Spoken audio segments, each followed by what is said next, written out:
Ok, ok, ok. Donc là, bon, vous avez compris, hein, ça c'est épisode 1, épisode 2. Donc là, on a démonté la boîte de vitesse automatique. Donc, fuite, fuite. Bon, cette voiture, il y avait plusieurs fuites. Comme ça, ceux qui ont le même problème. Donc c'est un moteur DW10, c'est un 2 litres. Donc, fuite d'huile. Déjà, la pompe à injection, il y a un rappel au niveau de la pompe à injection. Donc là, on a changé les joints de la pompe à injection. Il faut changer les joints et la flasque qui va derrière.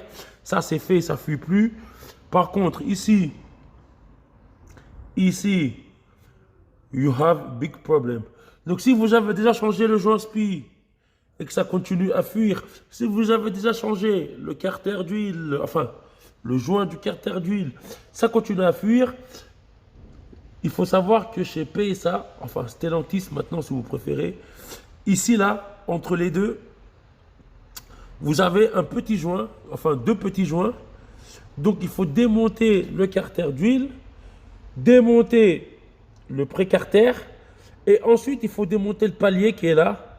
Et quand vous démontez le palier, qui s'emboîte là, vous voyez, hein, et ben derrière il y a des joints. Donc il faut changer les deux petits joints qui sont là, et votre problème il sera réglé.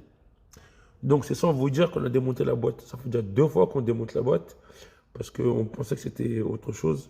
Mais bon, on n'aurait jamais cru que Citroën était capable de faire ça, de faire une connerie pareille.